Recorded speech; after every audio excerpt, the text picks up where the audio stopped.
Bienvenue à tous, il est 19h30 ici à Rabat. Merci d'être avec nous. Voici les principaux titres de l'actualité. Il a encore une fois reporté son voyage au Proche-Orient. Le voyage controversé du vice-président américain Mike Pence est désormais prévu pour la mi-janvier. Selon la Maison-Blanche, Mike Pence devait être présent à Washington aujourd'hui au moment du vote du Congrès sur la réforme fiscale. Et puis au Maroc, durant les 2 prochains mois, une commission composée de la Cour des comptes et des différents départements ministériels se penchera sur l'élaboration d'une nouvelle approche. Elle concerne les centres régionaux d'investissement et c'est conformément aux instructions royales portant sur la réforme de ces organismes. Le vice-président américain Mike Pence ne s'est finalement pas rendu au Proche-Orient. Il a décidé de reporter une nouvelle fois son voyage en Égypte puis en Israël pour être présent à Washington au moment du vote du Congrès sur la réforme fiscale. C'est en tout cas ce qu'a précisé la Maison-Blanche. Le déplacement, le premier d'un dirigeant américain de haut niveau depuis la décision du président américain de reconnaître Jérusalem pour capitale d'Israël, est désormais prévu pour la mi-janvier, rappelant que Mahmoud Abbas, président palestinien, a fait savoir qu'il refuse de rencontrer Mike Pence après la décision prise par Donald Trump au sujet de Jérusalem. Je vous propose maintenant l'analyse de Jean-Paul Chagnolo. Il est professeur émérite des universités et président de l'Institut de recherche et d'études Méditerranée, Moyen-Orient. Écoutons-le. Les Palestiniens ne voulaient pas le recevoir, les églises ne voulaient pas le recevoir, enfin il allait sans doute aller d'humiliation en humiliation. Donc pour les éviter, il a préféré finalement renoncer à ce voyage. Ce qui montre à quel point justement les États-Unis n'ont plus la capacité de parler à tout le monde. Ils ont fait un choix qui est assez désastreux. Alors maintenant, il faut voir comment ils vont en tenir compte. Il est désastreux parce que justement, ils sont même plus capables de parler à tout le monde, par exemple aux Palestiniens, et ils vont évidemment reculer par rapport à ce qu'ils auraient pu faire dans le monde arabe de manière générale, et ils sont aussi isolés au Conseil de sécurité, puisqu'ils sont obligés de mettre leur veto pour empêcher un texte qui a été soutenu par 14 des 15 membres du Conseil de sécurité. Donc c'est vraiment pour les États-Unis une situation qui est très difficile, mais dans laquelle ils se sont mis eux-mêmes. Il faut quand même tout à fait le rappeler.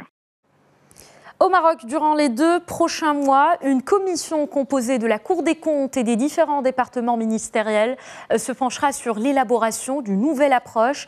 Elle concerne les centres régionaux d'investissement. C'est ce qu'a déclaré hier à Rabat le chef du gouvernement marocain, Saad Eddine El Othmani. Cette commission est formée conformément aux instructions royales portant sur la réforme de ces organismes. Les détails avec Annie Sahara. Les centres régionaux d'investissement sont sur le point d'être réformés. Une commission composée de la Cour des comptes et des différents départements ministériels se penchera durant les 2 prochains mois sur l'élaboration d'une nouvelle approche concernant leur mission.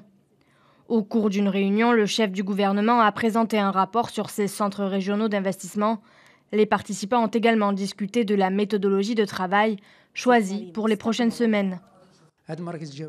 Nous allons élaborer un rapport précis pour la mise en œuvre de cette réforme ainsi qu'établir la nouvelle vision sur les rôles et missions des centres régionaux d'investissement pour leur permettre de jouer pleinement leur rôle dans le développement économique et social au niveau régional.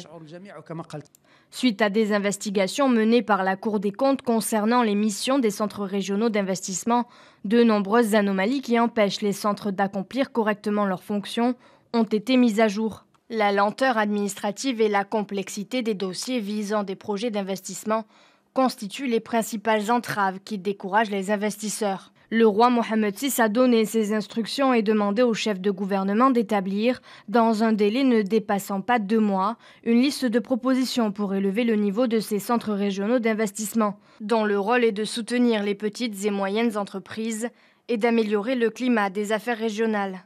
Leur mission numéro 1, inciter à l'investissement, qui occupe une place centrale dans la création de richesses, la croissance et la lutte contre le chômage. On est mardi et c'est l'heure de la chronique sport avec Jalal Bouzrala. Bonsoir Jalal. Bonsoir Manal.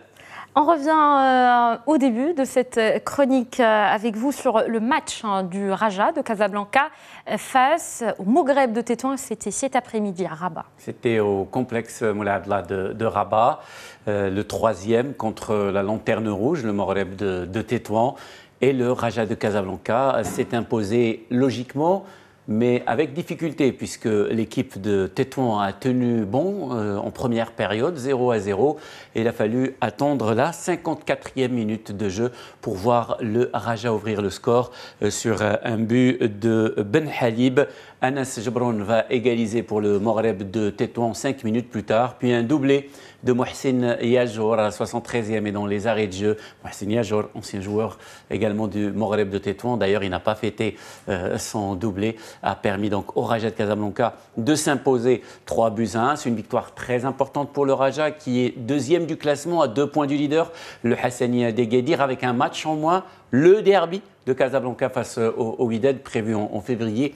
Après le Chan, à voir les résultats du Raja, on dirait que ça va très très bien, mais c'est tout l'inverse, ça va très très mal. Le Raja est au bord de l'implosion. Au niveau technique, ça va bien, les résultats sont là. On a vu Raja les arrêts d'entraînement exactement la coupe du trône. Mais au niveau institutionnel, c'est une période très très compliquée. Il y a une assemblée générale prévue par les opposants le 21 décembre et puis une autre assemblée générale appelée par le président Saïd Hesban qui devrait déposer sa démission à l'occasion de cette assemblée générale extraordinaire.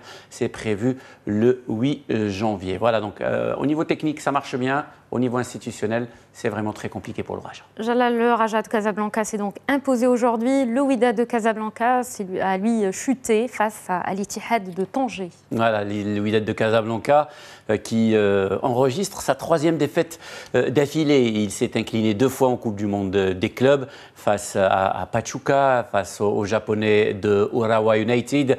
L'équipe du Wydad qui n'a pas vraiment la tête au football en ce moment. Et ça se voyait sur le visage des joueurs. Ils étaient complètement absents hier sur la pelouse du complexe Moulay Abdellah, ce qui a permis à l'Ittihad de Tanger de s'imposer. L'Ittihad de Tanger qui a manqué un penalty en première période, mais qui a réussi à s'imposer par 1-0. C'est une victoire méritée pour l'Ittihad de Tanger. On ne va pas dire que c'est à cause de la méforme du Wydad que l'Ittihad de Tanger a gagné. Non, l'Ittihad de Tanger est sur une bonne série depuis le départ de l'entraîneur Bedou Zeki. Mais beaucoup de questions autour du Wydad de Casablanca. Ça devrait être serein, ça devrait être tranquille là aussi, puisque l'équipe est championne du Maroc en titre. L'équipe a remporté une Coupe d'Afrique et une Ligue des Champions pour la première fois depuis 25 ans. Et ben là non plus, c'est pas un long fleuve tranquille. Et l'entraîneur Houssine Hamouta s'en est plaint hier en conférence de presse.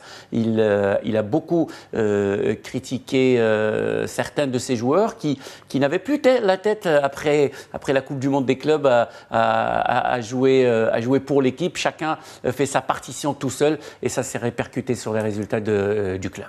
Alors, Jalal, on a parlé du Maroc. Maintenant, la Coupe du Monde, une Coupe du Monde sans l'Espagne. Est-ce possible? L'Espagne, qui est d'ailleurs dans le même groupe que le Maroc pour le Mondial 2018. Vous disiez, on a parlé du Maroc, on va continuer de parler du Maroc parce que l'Espagne, c'est notre très cher voisin et c'est surtout notre futur adversaire en Coupe du Monde. Avec l'Iran et le Portugal. Avec l'Iran et le Portugal. Eh bien, l'Espagne qui s'est qualifiée tranquillement pour la Coupe du Monde. Mais là, il y a cette menace de la FIFA parce que, pour vous expliquer, la FIFA interdit à tout gouvernement d'interférer dans les affaires des fédérations de football. Or, là, c'est le secrétariat d'État au sport, donc du gouvernement Rajoy, qui a demandé, qui a appelé pour de nouvelles élections pour remplacer Villar. C'était l'ancien président de la fédération espagnole de football, Ángel María Villar, qui sort à peine de prison. Il est sorti de prison sous caution. C'est l'ancien vice-président